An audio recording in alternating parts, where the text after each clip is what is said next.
Moose, and I'm an addict. Hey, Moose. What's up, guys?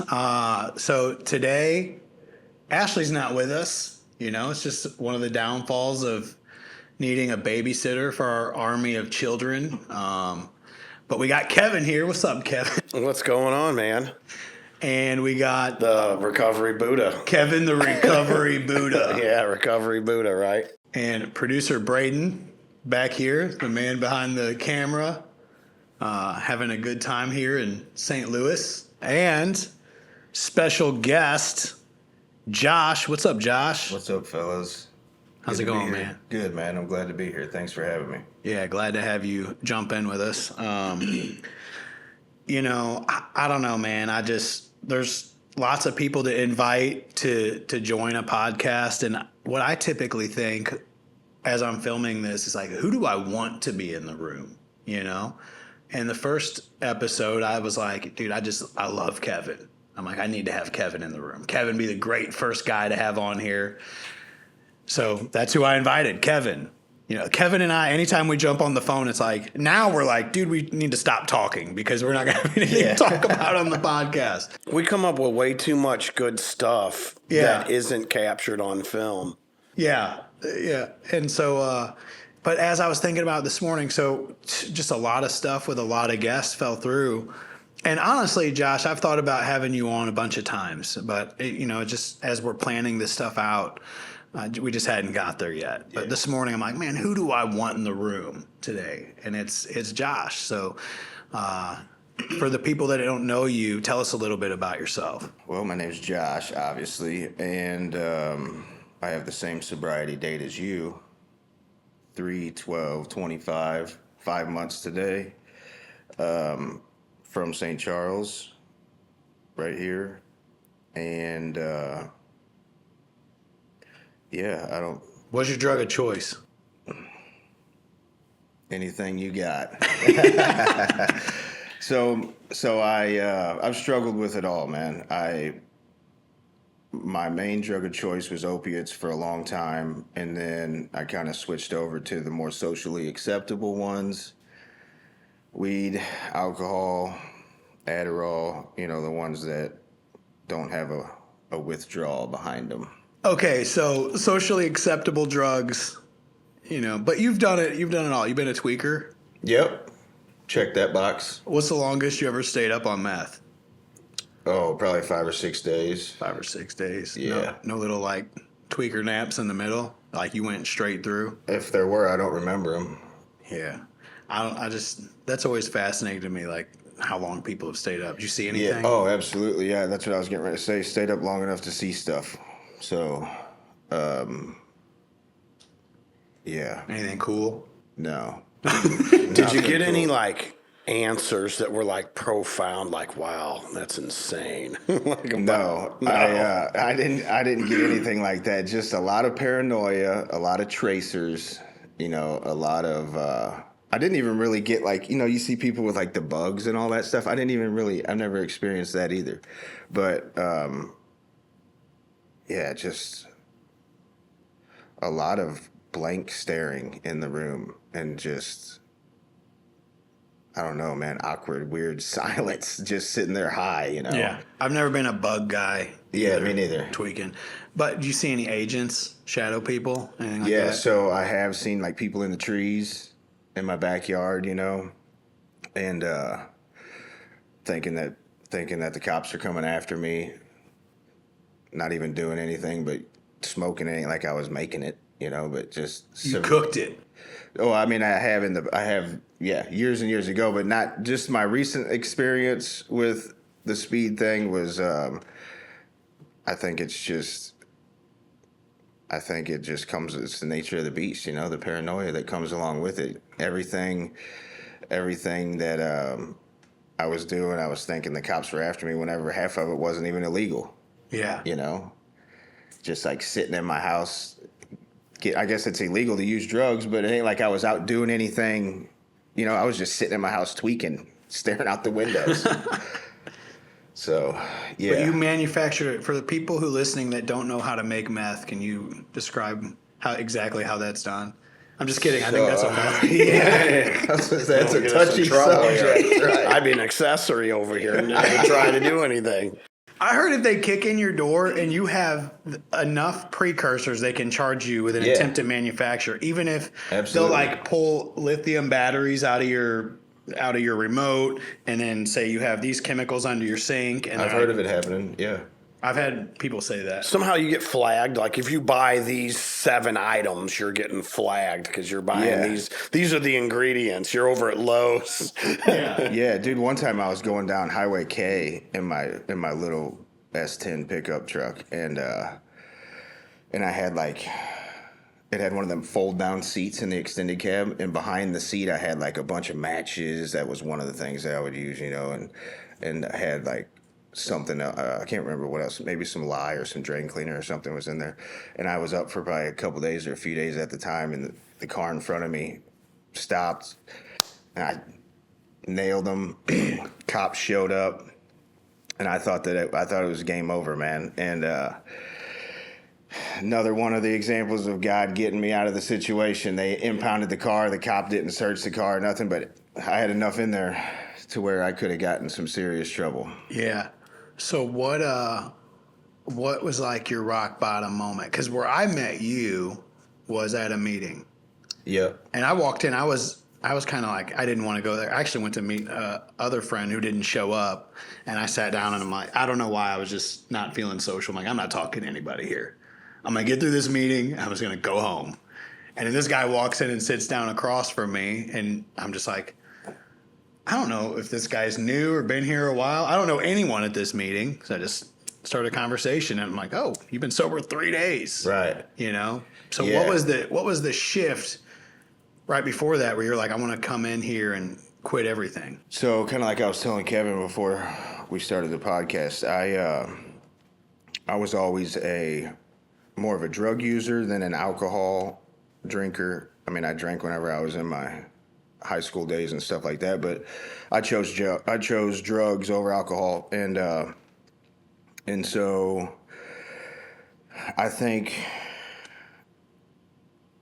leading up to me, I want to talk more about that AA meeting that I met you at, man, because that was a pivotal point of my recovery. But I, for a long time, thought that I never really had a problem with alcohol. I thought that I could, drink like a gentleman, as they say, and I quickly realized that every time I got drunk, I liked to get high.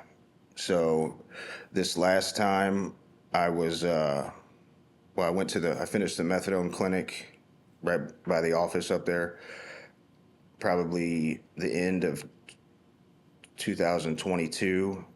And then, I started it then, sorry, and then finished it about a year and 4 months later. And after that, I rekindled an old relationship with a girl, and she liked to go out and drink and whatnot. So I thought that I could handle that, and so I started going out and doing things with her and drinking, and it wasn't long before I was hiding it. I was drinking on my way to work, or drinking, getting in the cabinets and drinking, and I knew that I was going to end up shooting dope or something more serious than something that I wouldn't be able to turn back from. So I got in my truck to leave her house one day, because I would usually come home on Sunday. I'd spend the weekend down there or whatever. So I got in my truck and came home, and on the way home, man, I just had this overwhelming feeling to go to a meeting. And so I went to the Arch on 5th Street, and I made the decision on the way to the meeting that I'm going to walk in there, and I'm going to ask the chairperson to be my sponsor. I don't care who it is. And just so happened to be Richard. Oh, wow. Yeah. And so he talked to me after the meeting, after everybody left. Me and him just sat there, and I cried, and told him that I wanted to stop drinking. I told him that I was still smoking weed, taking Adderall. And he was like, one thing at a time, man. So that's something that I'd never done before in the program, is to be honest with somebody that I asked to be my sponsor. I would always quit the drinking or whatever I told them my problem was, quit the heroin, but I would always smoke weed or something and not tell them, So 100% honesty was a game changer for me this time, and for me to admit to him, like, dude, I'm still smoking weed, I'm still taking Adderall, and he was like, basically the third tradition, the only requirement was a desire. And so I came to that meeting at the office, I think 3 days, like you said, 3 days sober, and you and I chatted a little bit before the meeting, and I could, you were asking me about my living situation, probably trying to recruit me into one of your sober livings or something. I was. Yeah, right. But I could feel the, I could feel your concern and your care, man, and I respected that and appreciated that very much. And so then they opened the meeting, and everything starts going on in the meeting, and then you say, "My name is Moose. I'm celebrating 13 years today." And I'm like, damn, dude, that's crazy. How humbling for me to be 3 days sober, sitting there talking. I don't know anything about you, and then you celebrate 13 years sober like it's nothing, And then so from that was the day that was the last. The day before that was the last time I smoked weed and took Adderall. And after that meeting, I'm like, I ain't taking nothing. I want that dude's sobriety date. Yeah. So. What an honor, man. Yeah, it was cool, man. And then it wasn't long after that you asked me to go down there to the coffee shop and do the Bible study with you, and just been good friends ever since, man. Yeah, dude. Been a huge part of my recovery, man. Thank you, brother. I appreciate that. Yeah. It's been cool watching you come into the program and, really take it seriously, do all the stuff that we're supposed to do. Yeah. Then I lost my dad at 90 days sober, man. Today's actually his birthday. Oh, wow. Yeah. Oh, wow. Sorry to hear that. Thank you, man. Yeah. He had dementia, and it was, I don't know if it was tougher to watch the dementia or tougher for him to pass away, but it was answered prayer, man. And so I guess I knew you for 3 months at that point. And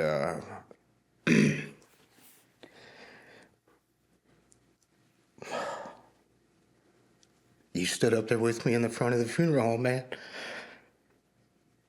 The whole time, for my dad's whole service. Richard was there. My sponsor, people from AA showed up, and I was only 3 months in the program, man, and that said a lot to me. So yeah, that was a big impact on the power of Alcoholics Anonymous. And that's what we learn to do in the program, is just show up. Yeah. Just show up while people are going through stuff. And when my brother died, people showed up for me, and I just never forgot how much it meant, that they cared enough to come through. Right. Yeah, it's huge, man. And I don't just do it for that. It's like, then I don't know, man, there's a term that I heard. It's like, you can never be entirely rid of selfishness. Mm. You can only acquire what's called enlightened self-interest, where there's things that you do that still benefit you, but they also benefit the other person. Yeah. Like, I'm selfishly shooting dope, but everyone else is being destroyed as a result of it. Right. But then there's things that I know that's like, dude, if I show up to this guy's dad's funeral, I'm going to be blessed, and it'll be a blessing to him too. Yeah. But then there comes a point when you don't even think about it anymore. It's just like, this was what we do. We just show up. Yeah, that actually, man, that had such an impact on me that, like whenever you first come around the rooms and you got, you're counting days, you feel like you don't really have much to offer to the program. And so what that showed me is that it don't matter how much clean time you have something to offer. So what I've taken from that is, like, guys in the sober living, I help them out with rides. I mean, even though I can't sponsor guys and stuff yet, I'm only working step 9, but there are things that I can do. There's things, even like 2 weeks sober or 1 week sober, man, I would give my number to these newcomers, and these guys are still in the program, and I see them now, they're celebrating their 30 days and their 60 days, and they walk up to me and they're like, dude, you're the first person that talked to me. Wow. And that that means everything to me, you know? And a lot of people have the misconception that you can't really do anything for anybody in the program unless you can sponsor them. And I don't think that's true, man. I think everybody has something to offer.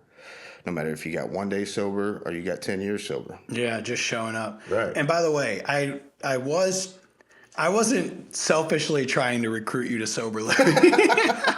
But I'm like, dude, 3 days sober and you're going back home after this, that's a dangerous place to be at. Yeah. You know? So I'm like, you need sober living. And the one that I run, shameless plug for Dank Recovery in St. Louis, Missouri area. I know that we're doing things the right way. And I know that the guys that I have there are all working a program. Yeah. So it's like, that's why I try to, if I'm going to invite a guy to a sober living house, I'm like, why wouldn't I bring him here where we're making sure things are done right? Absolutely, man. Now I've come to realize what you guys are doing with the sober living thing, just from helping guys out that live in them, and the little bit of work that I've done to get the places up and running. And it's a good. If I didn't have a good living situation, I would love to live in one. Yeah. I think it's a good, structured environment that holds you accountable. And for me, I know accountability is what I need. If I don't, I need somebody to check on me. That's why I thrived whenever I was on probation or parole. Or even in prison. Never had any problems. It's because I was being held accountable. The minute they let me out, I'm riding my bike to the city to get dope. Yeah. I'm going to end up in a system.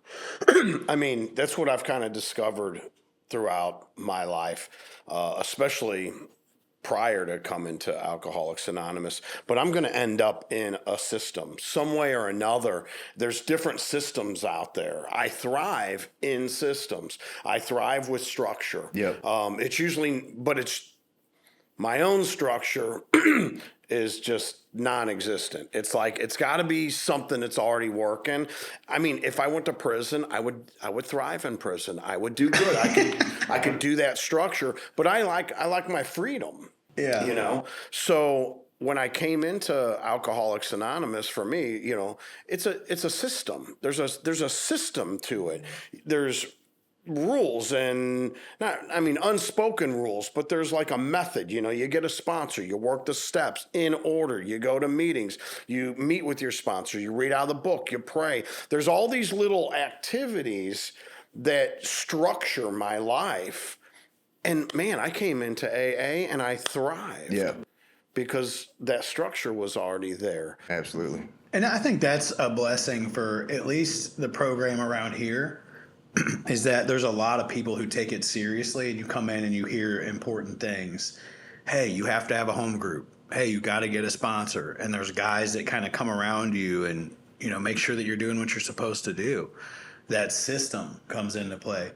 What's really funny is I'm not going to many meetings right now. I got a lot going on. I don't recommend it. I really think you should be. But it's kind of funny because I was looking for a weed eater, and I was talking to Josh. Josh calls me, and he's like, hey, I'm at Lowe's. They have this deal on a weed eater and something else. What was it? A weed eater blower combo. Yeah, weed eater blower combo for like nice, $150. And I'm like, so he calls me, he tells me that. I'm like, oh, nice. And his sponsor yells over the phone, yeah, I think it even comes with a home group. I was like, I can't even be mad.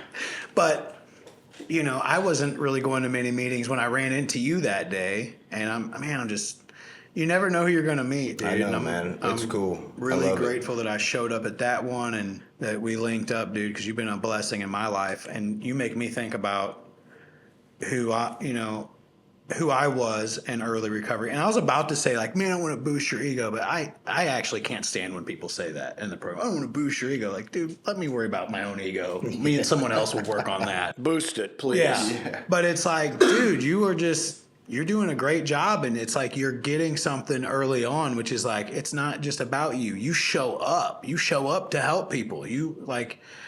I almost feel guilty. Like, I need to give this guy some money.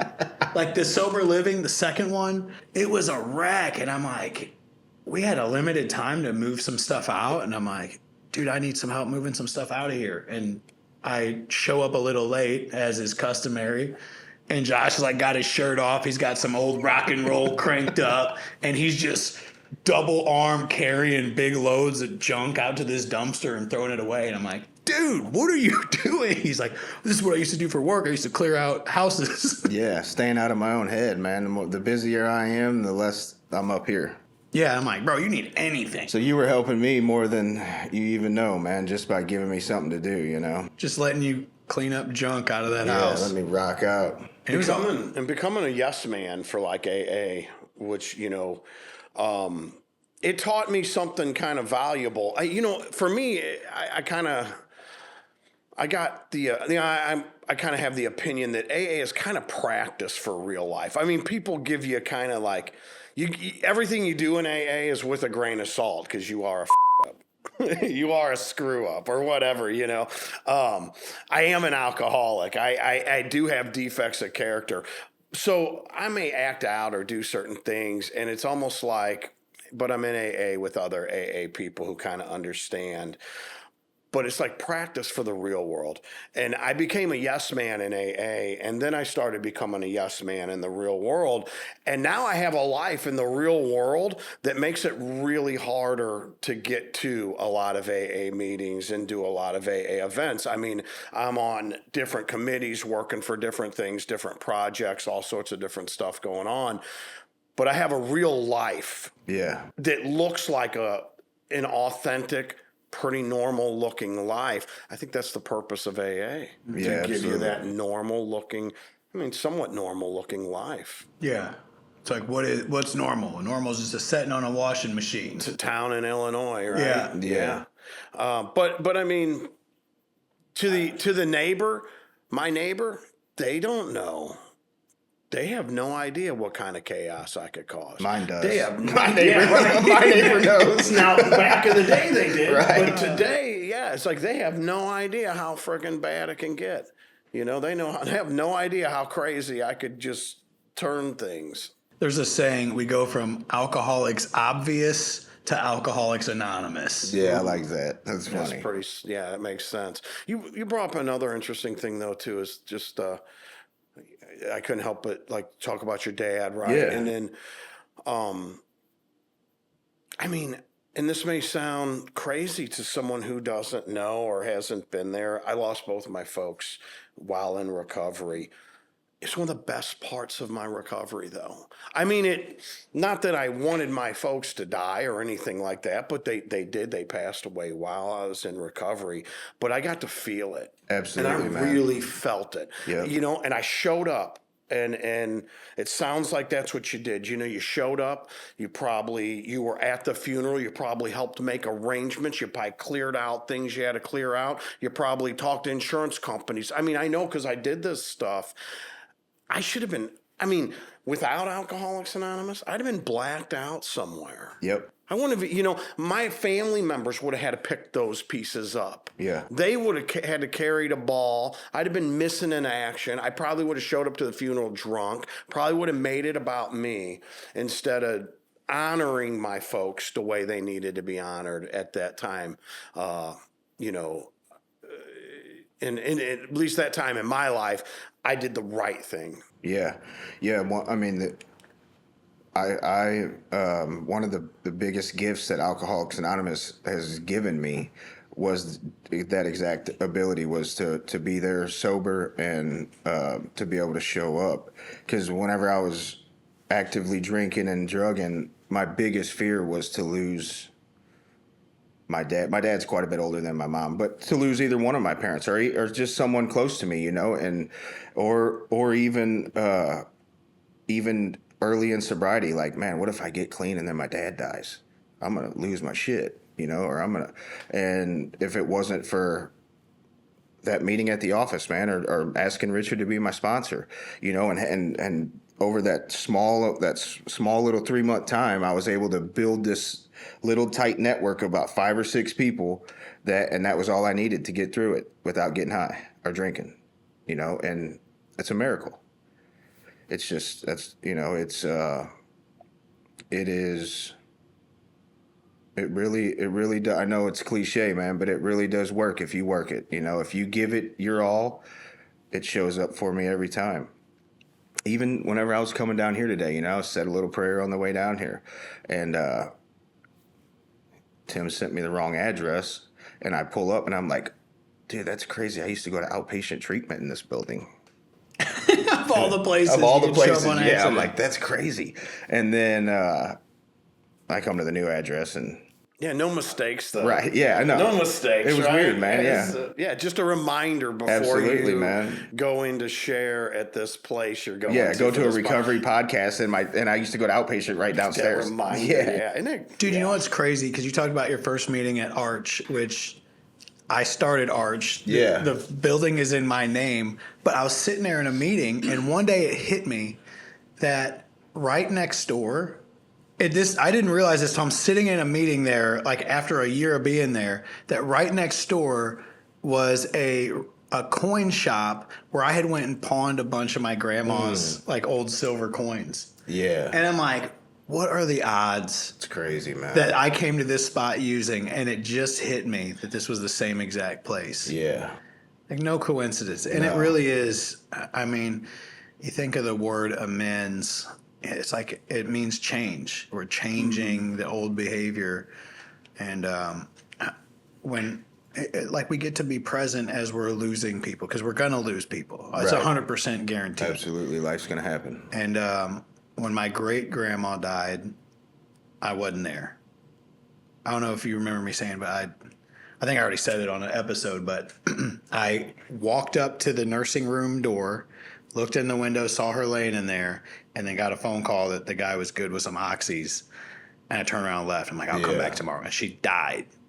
Yeah, And I'm man. like, and that, like, I was very close with my great grandma, and it wrecked me. But when I was making my amends, my grandma, my amends to her was that I wouldn't do to her what I did to my great grandma. I would be present when she dies. Yeah. And I got to be with her and hold her hand and pray with her as she's dying. And it was sad that she went, but it's like you were saying, like I got to be present throughout that. The night my mom died, I shared my story. About 2 hours after I shared my story, I went home and my mom passed away. You were the one who asked me to speak at the meeting that night. Nice. You had asked me, I had forgotten. I don't know if you remember this. I had forgotten. I mean, I had so much going on. We had hospice going on in our house. My mom's on her last, hours.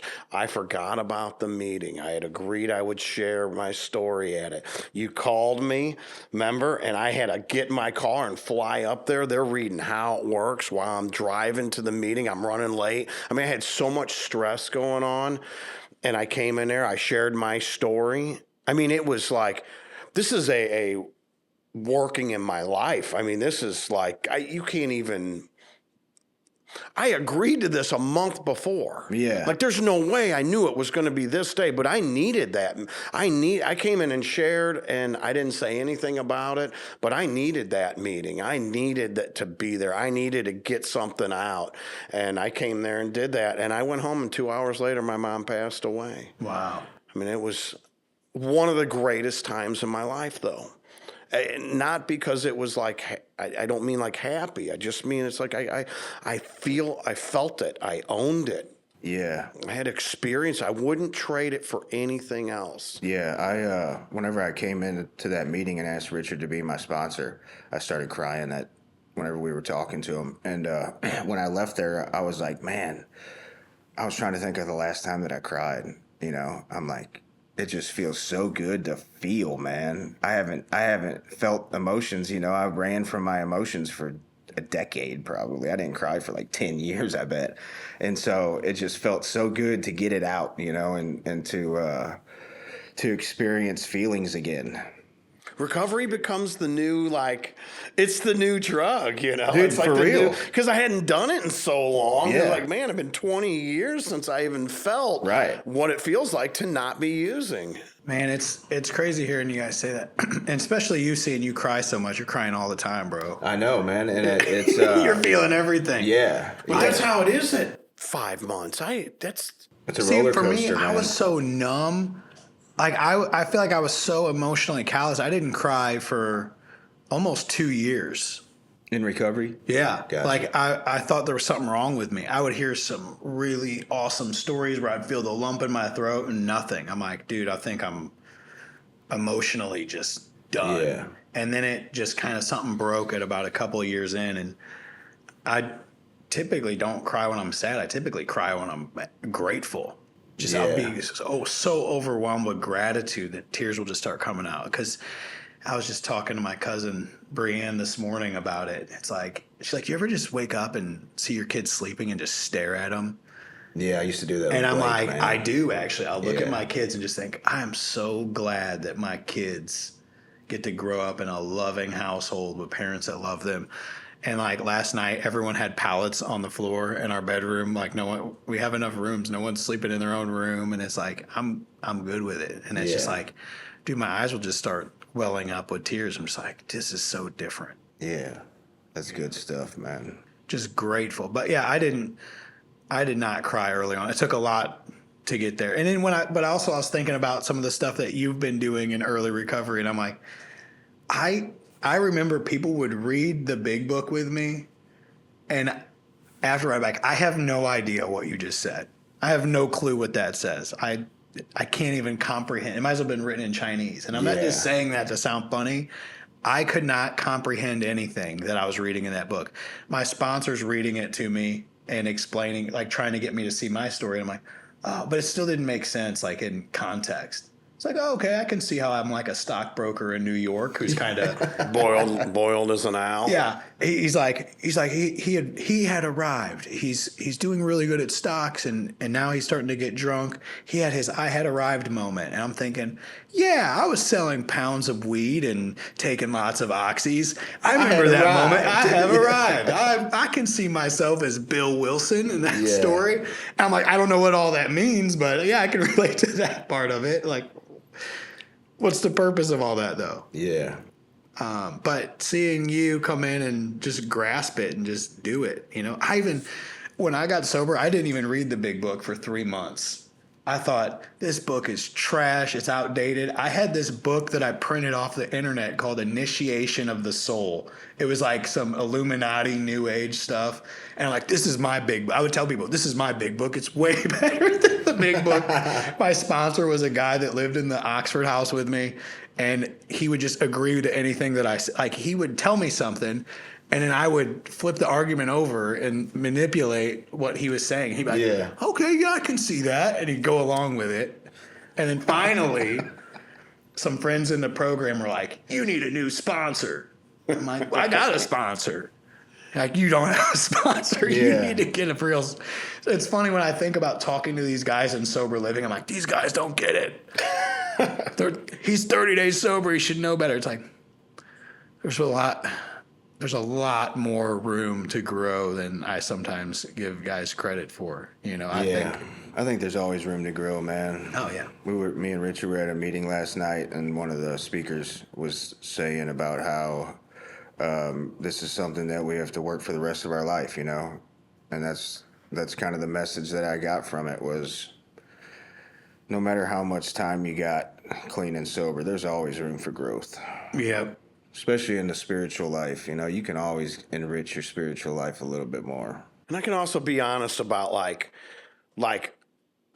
sponsor guys. I tell them right away. I said, we're going to be talking about everybody you see at the meeting.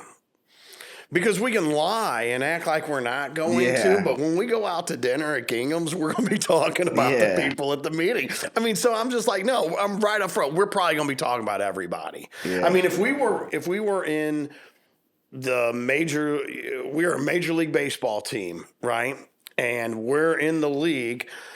We're going to be talking about the whole league. We're going to be talking about all the other players because I'm going to want to know, how well am I doing? Where am I with regard to the other players and their statistics? Yeah. I mean, when I go to a meeting, I watch how people behave, and I see people act like idiots at meetings. No offense. I mean, by the grace of God, there go I. Who is it? But, there's a bunch of them. We could probably rattle off a list right here. But it's like, I don't know. I'm in a non-judgmental way, but maybe in a funny kind of like serious, funny kind of way. But like, I'm no better than those people, but I'm learning from them. That's exactly what I was thinking, man. Is what I try to do now is if I see something that kind of rubs me the wrong way or something in the meeting, then maybe it's something I need to look at within myself, you know. So I just try to learn from it. Yeah, I got to give people permission to be wrong. And also, man, I think maybe I'm wrong. I don't know. This guy's got 30 years sober. Maybe it's me. Yeah. Maybe he's doing everything right. Maybe this is the best that he can do. Yep. And just assume good motives for people. Yeah, I think a big character defect of mine for a long time was comparing myself to other people. You know, so if I just, like Richard says, eyes on your own paper.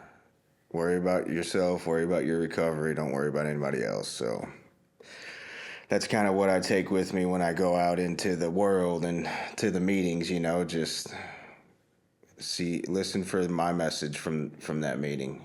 Don't worry about what other people are doing or... That's good, because my default setting, just being honest, I walk into a meeting and I'm just arguing with everybody. Yeah. Not like out loud, but they're sharing. I'm like, wrong. Yeah. Wrong. No, Right. That's not true. That's incorrect. Yeah, you have no business saying that here. And I'm like, dude, shut up. Sit back, close your eyes, relax. Yeah. And there's something here that you need to hear. Right. And you're going to hear it. Yeah. If you stop with this narrative in your head that you're the only one with the answers, you know? God can talk through anyone. And I always think this too, that I have no idea what God is going to do in someone else's life. And it is my job not to get in the way of that with my own judgments and preconceived thoughts about that person, you know? Yeah. Today's episode is sponsored by Asphalt Services. We are so grateful to have them as sponsors on the show. Kevin, tell us about Asphalt Services. Yeah, it's a guy I work with. His name's Mike. He's in recovery. Him, his brother, Jim. Great guys. And they have it's an asphalt business. It's in Creve Coeur, which is a suburb of St. Louis. So if you need asphalt in the greater St. Louis area, they do church parking lots, they do car sales lots, they do streets, roads, main roads, things like that. They'll do tennis courts, all sorts of different stuff. But they do, you know, they are sympathetic to recovery and the cause, and there are a couple people who are in recovery, and they're donating to the podcast. They like watching the podcast, and they want to see more episodes. That's awesome, man. We're grateful for Mike. So if you're a mayor, a governor, a pastor, these are the guys that you need to do your asphalt services. All right, from there, let's talk about your time in prison. You've been to prison. Yeah. How many times have you been to prison? I guess technically 2 times. Within those 2 times, I was at a few different places because you got the diagnostic places and then the camps that you go to. So most of my prison time was in what they call a therapeutic community, which is a treatment center, a year-long treatment center down in Ozark, Missouri, Ozark Correctional Center. TC. Get TC tight. Therapeutic, yeah, exactly. TC tight, yeah. So that was the longest time that I was in there, but I did a 120 at Farmington, and then went through Bonne Terre. Actually, the guy that walked the girls off the Chain of Rocks bridge and made them jump was executed while I was at Bonne Terre. Wow. They do executions at Bonne Terre. Yeah. Did you meet the guy? No. It's just like, you know, the whole camp talks about it whenever you're there, you know, so I heard about it. But so I went to Bonne Terre Diagnostics one time. I went to Fulton Diagnostics the other time. And then from Fulton is the time I went to OCC. And then whenever I was in Bonne Terre is when I went to Farmington. What'd you go for? Drugs. Most of it was probation violations. My PO would she'd send me to treatment, and then I'd get out of treatment, start getting high again, and then she would revoke my probation and send me to prison. So the first time you went to prison, did you go from county to prison? Yeah, so the first time I went, my brother and we were both using heroin at the time, and we were sick. He worked for a company painting cell phone towers. And so he called me that morning and he was like, asked me if I had any money, so we could go get off sick or whatever. And he was like, dude, I think we can get in here and get this copper off this cell phone tower. And I'm like, because he had the code to get in, And so I'm like, cool, I was down for whatever. And so we go out to the cell phone tower behind the Schnooks on Jongerman Road. And we're out there unbolting the copper plates so we could go cash them in. Yeah. I want to say this real quick, because you talking about coming into the program and just having the willingness to do whatever is required. Like, that's something that's just been with you the whole time. You just got this, hey, let's go strip I'm down this for copper. Whatever. Yeah. You just got to take that out of the addiction and apply that to It's the recovery. same thing. You're just transferring the same kind of behavior to recovery. Yeah. Right? Yeah. Absolutely, Whatever it man. takes, get it done. Yeah. What phone Willingness. company? What year was this? I think it was about 2000, probably 2008 or 9. 2009 was my worst year, so I would assume it's probably then. It was an AT&T tower. I have no idea. But we were unbolting the copper, and the cops busted us. And How'd they find you? How'd they find out? Is there like an alarm or? I have no idea. They were just there, like instantly. And so took us both to jail and sat in St. Charles County for a while. And then my poor dad, man, he was always there to bond me out. He was always, no matter what, he'd always bond me out. He let me sit there for a little bit this time, but I ended up getting out on bond. And then my lawyer was able to work out a deal with the prosecutor to get me to go to long-term treatment at OCC. And so I had to turn myself in and go do the treatment. But yeah, I sat in county for, I don't know, a couple weeks or a few weeks maybe that time until they figured that out. Most of my county stays were short because my dad was such a blessing, man. He would just come bond me out. And then I would put him in positions to where I couldn't be bonded out. Like the PO telling me, no, you're going to prison. Yeah. So what was it like the first time you're going to prison? Like, what was that? What does that feel like, knowing you're about to go and be in prison? You talking about like the anticipation of going? Yeah, you're like on where they got you on a school bus? Looks like a school Oh, bus. well, yeah. So, I should start by saying the night before, me and a bunch of friends went out to Main Street and, my last hurrah. And then the next day I went to turn myself in and usually sit in county for about 30 days, a month or so. And then I think that was back then it was like Tuesday and Thursday were transfer days or something. So if you didn't leave on Tuesday and then you had a chance of leaving on Thursday. And if you didn't leave on Thursday, it wouldn't be till Tuesday, so it's just like 3:00 in the morning. They come over the thing and they're like, pack up your stuff. You're out of here. And so. Bunk and junk. Yeah. They say that? Yeah. Okay. Yep. And so then they load you on the bus and take you out. So anybody in St. Charles County goes to Fulton. Anybody in St. Louis County goes to Bonne Terre for diagnostics. And so then whenever I got to Fulton, it was just like a bunch of you go see medical, you go, get your clothes, you go do all these administrative things. Are they taunting you yet? No. Is it like I've never been to prison. Is it like Shawshank Redemption? Not at all. What do they call them? Fish. Yeah, not at all. Actually, man, it's kind of like me and Kevin were saying, dude, I thrive, I did good. They like welcomed me with open arms, It's like, The inmates did? yeah. I mean, they had me, I was just telling Richard the other day that the guy in the cell next to me was in there for strangling his girlfriend with an extension cord. And Did he kill her? yeah. And he was a decent dude. Awesome tattoo artist. I mean, dude, prison has some of the most skilled people in there, like as far as artists and I've seen crazy welders and just people that are just good at what they do, man, and they're in prison, Yeah. So far in this episode, Kevin has said his mom dying was the best thing that ever happened to him, and Josh is endorsing people that strangle their girlfriends. Anyway, go on. Yeah. So, and I think it's worth saying too that the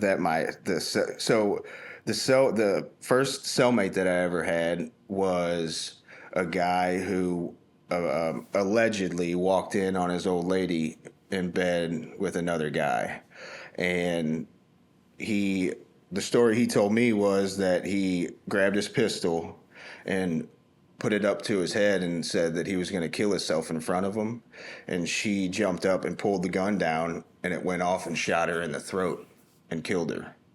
He was like an 80-year-old guy, had toenails like this long sticking out of his socks, dude. And he'd been there for a long time, or? Yeah, I think toenails that long. Yeah, dude. Yeah, I think he'd been there for a couple years. He's a good guy too, huh? He was, man. Yeah, he was. And so these are. Josh House, domestic violence advocate. Yeah. It's just. It is. People have a misconception about prison. It's not dudes running around screwing each other, and I mean, I'm sure it happens. I never seen anything like that. For me, it was just like a. Dude, I mean, the vibe in there is even upbeat. Very, very rarely do you see people that are depressed and upset. Do you think you just got lucky being at that I do. prison? Because Yeah. I've heard a lot of I do. contrary stories. Yeah, and go ahead. A lot of people come in there and they come in and they go to work. Right. They go to work on themselves. Yeah. They go to work they get busy trying to improve, and another thing that I've experienced I worked with a lot of people coming out of prison. That's what I kind of did for a living for quite a while. And, very few of them are like blaming someone else for their crime. I mean, most of them were taking full accountability for what they did. This is what I did. This is what happened. Here's what I'm doing today to rectify that and change and be different or whatever. I didn't see a lot of excuses or finger pointing or any of that kind of stuff like you see in movies or whatever. It seemed like, man, there are a lot of people in there really trying to do something positive with their life. Yeah, and I will also say that back then, Fulton was way better than Bonne Terre because you could get cigarettes in there on canteen. There was guys in there that had TVs. It was just for my first experience. I'm glad I went to Fulton instead of Bonne Terre. Bonne Terre was like you're locked up 23 hours a day. You got nothing in your cell. No AC, stinks. I mean, Fulton didn't have any AC either, but at least they would let you go out and mill around on the basketball court and smoke cigarettes outside and get a little freaking sun. Mm-hmm. At Bonne Terre, you're not even the only time you're going is if you're walking back and forth to get something to eat at the chow hall. Have you ever heard that when you show up to prison for the first time, you're supposed to go up and punch the biggest guy as hard as you can? It's kind of established. You ever hear that? Yeah. Before you went? Yeah. Was there a party that thought, is this the time to go and do this? Yeah, I mean, it's I guess it's all about the vibe that you get. I never really, so I think a lot of why I did so good in prison is because I knew that me getting that treatment was a blessing. Like I got caught stealing copper off a cell phone tower, dude. I should not have I should have went to prison for a few years, and I I know. So whenever they give you a treatment, I'm pretty sure you get the treatment, and then every time if you get treatment, then you have a backup too. So if you mess your treatment up, like if you get in trouble, then they'll take your treatment away and they'll send you to do your backup. So it's kind of you got to kind of be good, man, or else you'll lose the opportunity. I mean, the same thing goes with Alcoholics Anonymous. This time around, I tell Richard all the time, I see things a different way. I hear things a different way. This time, this is a privilege. This is something that not everybody gets a chance. Right. Not everybody gets what I've been given this time. And so the same thing goes for the treatment opportunity in prison. It's a privilege. And, there's a lot of guys down at OCC. It's a treatment place, but it's also what they call a reintegration camp. So guys that have done like 15 and 20 years and 25, 30 years have to go through there in order to get out, to like teach them life skills again and to reintegrate them back into society. So you are there. I'm not sure if you're familiar with the therapeutic community, but they have like the push-up, pull-up system where you're supposed to write behaviors down and snitch on people. And you snitch on a dude that just got done doing 25 years and he loses his phone privileges, you're liable to get your ass kicked because, so it's a behavior modification camp is what they call it. And that's exactly what it is, man. And it really, not looking back now, it really set me up for where I'm at today. I know where my addiction and my drinking can take me because it has taken me there multiple times before. So I acknowledge, I'm aware of that. Yeah, that's good, man. So where are you at in your program now? What step are you on? Step 9, making my amends to the best of my ability. Some of them I haven't been able to quite line up. There's been a couple times I've reached out or got excited about going to make the amends and just God had other plans, man. The person wasn't home or went to go meet my aunt the other night and showed up at her house. Her car was there. I'm like, yes, man, I'm finally getting ready to do this, I knock on the door and nobody's there. So I call her and she's like, oh, you're at my house? I'm at the emergency room. I'm like, oh, yeah, I had the neighbor give me a ride or whatever. That's why the car was there, So it's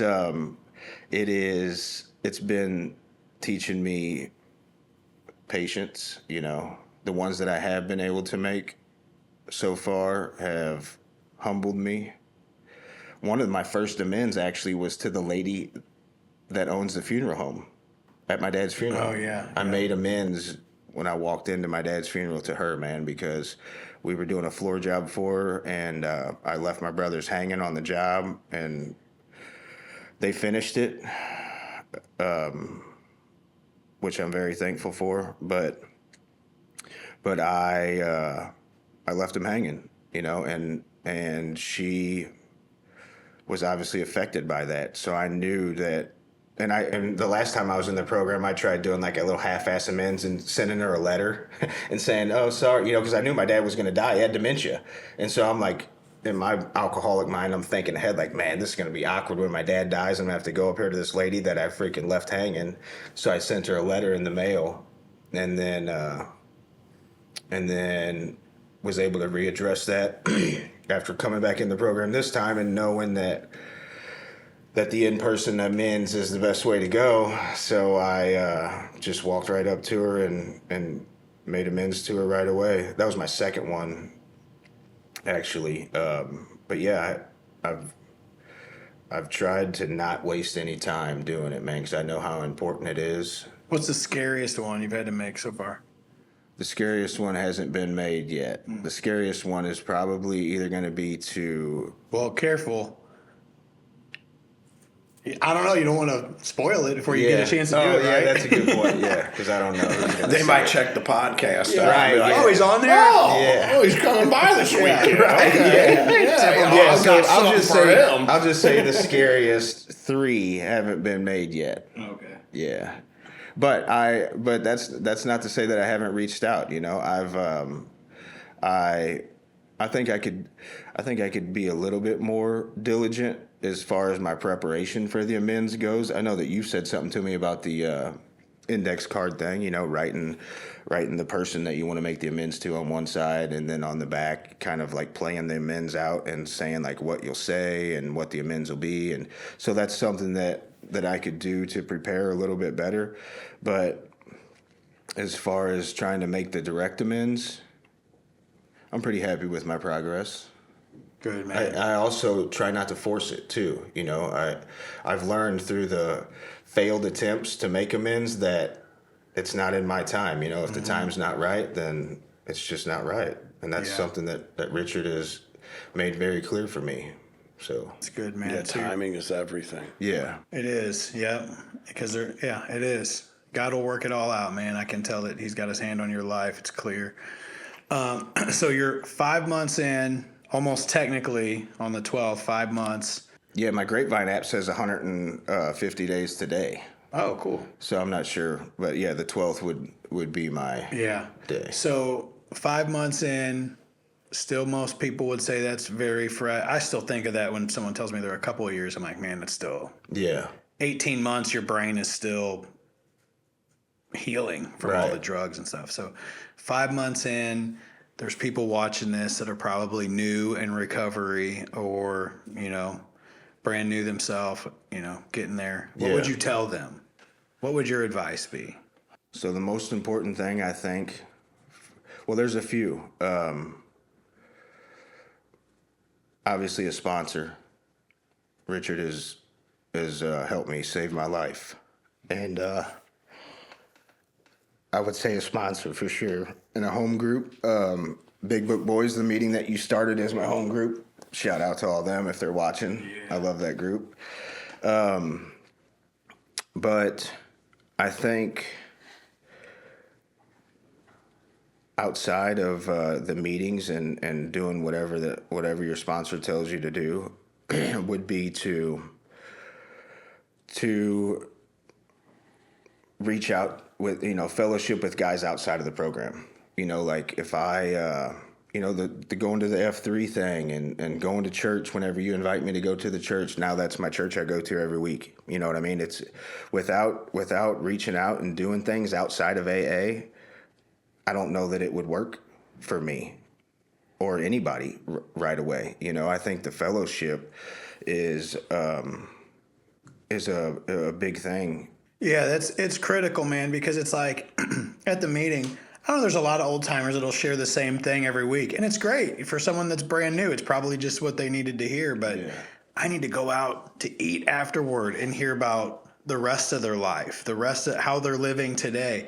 I remember when I was brand new, we went out to Gingham's, and there was a guy there who had years sober, and he's going on and on about how stressed out he was about his wife and his job and all this stuff, and I'm like, I'm withdrawing from heroin. Yeah. I live in a sober living house. I have nothing. And I looked at him. I said, "Well, my name's James. My hot wife is giving me a hard time. Yeah. And, my house is so hard to live in." I'm like, "Shut up, dude. No one cares." He's like, "You'll get it, man. Yeah. One of these days you'll see."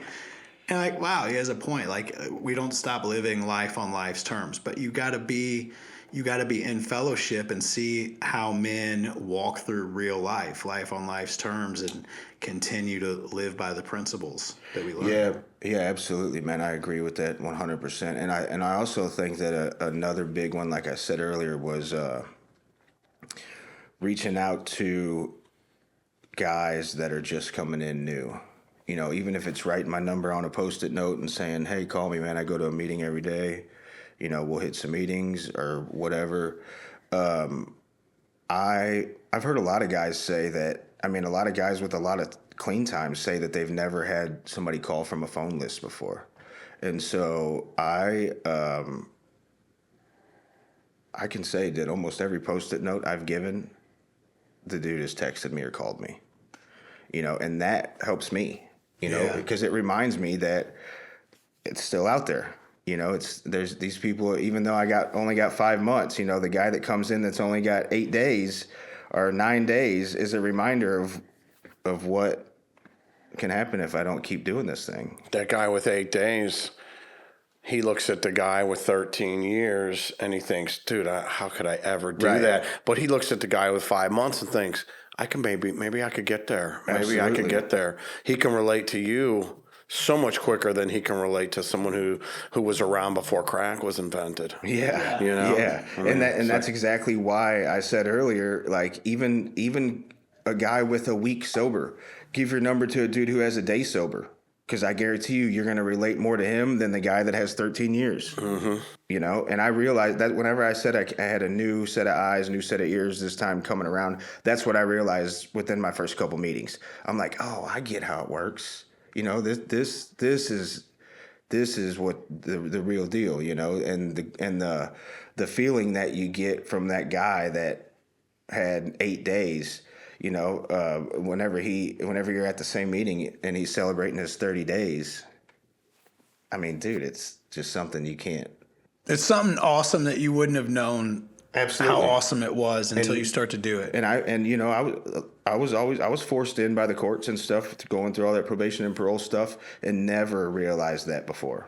It wasn't until I had the gift of desperation, as they call it, and I came in this time really needing some help and really willing to work on myself, you know, and it wasn't until I came in that way that I seen that.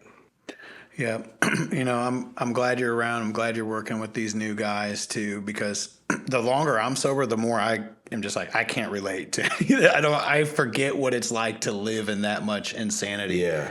And the longer you live in the light, the harder it is to relate to the dark. And so there has to be like guys like your sponsor, Richard, working with you, and then you're working with these guys, and they get to hear your sponsor through you, and it means more to them because they can relate more to you. Right. It's just, it becomes critical. But the newcomer packet, I think it's a great gesture. The only people who have ever called me off those have been the craziest people. It's almost like there's a form of mental illness that actually allows people to use that thing. Yeah. I think that we should go and get the newcomers number and call them versus the other way around. Because the point of AA is you are so sick, you're definitely going to do the wrong thing outside of God intervening in your life. Yeah. So let's just assume you're so sick that you're never going to pick up the phone. I'm going to be the healthy one, and I'm going to reach out to you. Yeah, I know. Whenever I was first going to a lot of meetings, I was getting a newcomer packet at every meeting, you know, and I just take them home and throw them in the drawer. Yeah, I still have some. I have all mine. Oh, it's cool. These guys are still around. That's I still awesome. have all mine. Yeah. It's a collector's card, bro. But the big difference was whenever I would walk up to a guy after a meeting and be like, "Hey, can I get your number, man?" And then I'd send him a text real quick and exchange numbers, and I still talk to those people today. You know, they're a part of my weekly, sometimes daily messages that I send out, checking on people and whatever, you know. That's awesome, man. That's going to wrap up this episode of the Dank Recovery Podcast. Thanks, Kevin and Josh. Grateful to have you guys here. If you're struggling or you need someone to talk to, send us an email, timothy@dankrecovery.com. And if you've got a recovery story you want to share or even just advice that you think could help someone else, we'd love to hear it. And who knows, you might even end up on the show. Make sure to follow us on Instagram at Dank Recovery.